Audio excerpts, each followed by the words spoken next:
علم جیسا کہ میں نے عرض کیا یا وحی ہے، اللہ کی طرف سے وحی آئی ہے نبی پر، وہ علم ہے، اور یا علم انسانی ہے، اس کے ضمن میں فرمایا وَلَا تَقْفُ مَا لَيْسَ لَكَ بِهِ عِلْمٌ إِنَّ السَّمْعَ وَالْبَصَرَ وَالْفُؤَادَ كُلُّ أُولَٰئِكَ كَانَ عَنْهُ مَسْئُولًا، یقیناً ہم نے جو تمہیں سماعت دی ہے، بصارت دی ہے اور دماغ دیا ہے۔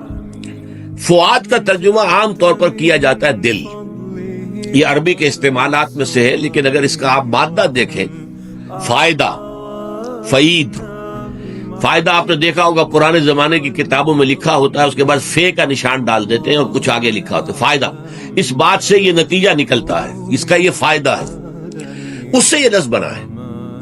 ان السمع والبصر والفؤاد، یہ ہے انسانی علم، کان نے سنا، آنکھ نے دیکھا، دماغ نے اس میں جو کمپیوٹر رکھا ہوا ہے، جو بھی سینس ڈیٹا اس کے اندر فیڈ ہوا ہے اس کا نتیجہ نکالا، پروسیس کیا، اور میموری میں اگر کوئی چیز پہلے سے موجود ہے اس سے ٹیلی کیا، اور پھر اس کے نتیجے میں ایک نیا علم جو ہے انسان کو حاصل ہو گیا، اور وہ بھی اس نے اپنی میموری کے اندر فیڈ کر دیا۔ اللہ اللہ کر سکتا، اگلا قدم ہوگا، اس کے بعد اگلا قدم ہوگا، اگلا قدم ہوگا۔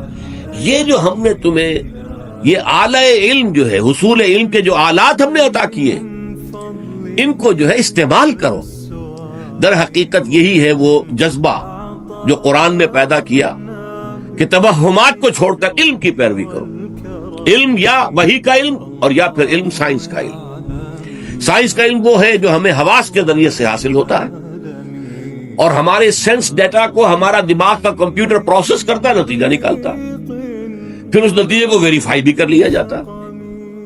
پانی کے بارے میں یہ گمان ہوا کہ یہ آکسیجن اور ہائیڈروجن سے مل کر بنا ہے، اس کی ہائیڈرولسس کر دی گئی اور واقعتاً دو گیسز وجود میں آ گئی، اور پھر مزید اس کو تجربے سے واضح کرنے کے لیے ان گیسز کو جمع کیا، اسپارکنگ کی، اور پانی بن گیا۔ یہ گویا کہ علم ہے، اور فؤاد ہے کسی شے سے نتیجہ نکالنا۔ کہتے ہیں یہ لحم فعید، جب گوشت کو جو ہے پوری طریقے سے بھون لیا جائے، اس میں سے پانی وانی نکل جائے، تو اس کو فعید کہتے ہیں، یہ جو ہے بھنا ہوا گوشت۔ تو دو تین چیزیں یہاں بیان ہوئی ہے۔ انسانی علم جو ہے، ایک ہے ڈیوائن نالج جو وحی کے ذریعے سے آ رہا ہے، وہ قرآن ہے، وہ تورات تھی، وہ انجیل تھی، یا اور نبیوں کو جو وحی آئی ہے وہ تھی۔ یہاں دوسرے علم کا ذکر ہو رہا ہے، وَلَا تَقْفُ مَا لَيْسَ لَكَ بِهِ عِلْمٌ۔ جیسے کبھی پہلے یہ خیال تھا کہ یہ ہماری زمین جو ہے یہ ایک گائے یا بیل کے سینگ کے اوپر ہے، کھڑی ہوئی ہے، وہ اس بیل کا جو ایک سینگ تھک جاتا ہے تو دوسرے سینگ کے اوپر لیتی ہے اس زمین کو، تو وہ زلزلہ آتا ہے۔ زلزلہ کیسے آتا ہے؟ جبکہ وہ گائے جو یا بیل جو ہے وہ اپنا سینگ بدلتی ہے تو زلزلہ آتا ہے۔ بھائی اس کے لیے کوئی دلیل، کوئی قرآن میں، کوئی اس سے پہلے کسی آسمانی کتاب میں، کوئی آپ کے تجربے میں، کوئی سائنس کی اکتشافات میں کوئی دلیل نہیں، توہمات ہے جو چل رہے ہیں۔ توہمات سے تعلق منقطع کر کے علم پر اپنے موقف کی بنیاد رکھنا، یہ ہے در حقیقت قرآن مجید نے جو انقلاب برپا کیا ہے علم کے میدان میں۔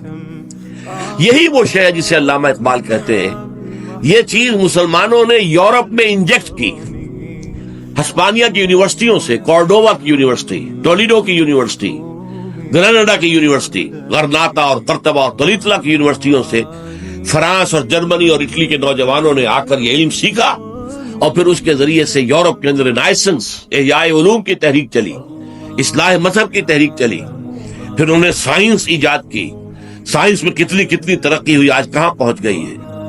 آج وہ سائنس جہاں تک پہنچی ہوئی ہے، واقعہ یہ کہ اس کی اونچائی تک میرے لیے دیکھنا ممکن نہیں، ٹوپی گرے گی۔ عروج آدم خاکی سے انجم سہمے جاتے ہیں کہ یہ ٹوٹا ہوا تارا مہ کامل نہ بن جائے۔ آج سائنس وہاں پہنچ گئی، لیکن اس روح کو بیدار کرنے والا قرآن ہے۔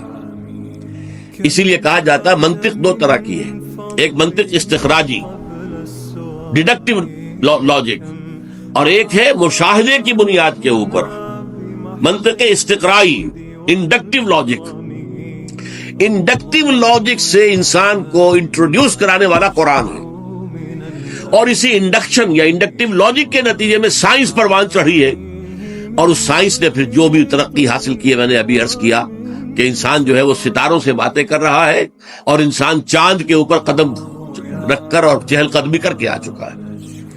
یہ ہے در حقیقت علامہ اقبال نے لکھا ہے اپنے خطبات کے دیباچے کے اندر کہ جو ویسٹرن کلچر ہے اس کا جو انر کور ہے وہ قرآنک ہے. قرآن نے ہی در حقیقت انسان کو ادھر متوجہ کیا. زمین کو دیکھو، آسمان کو دیکھو، اس کو دیکھو، یہ اللہ کی آیات ہیں، ان کا مشاہدہ کرو، ان سے نتائج اخذ کرو، اور جو نتائج مل جائے انہیں پھر ویریفائی کرو.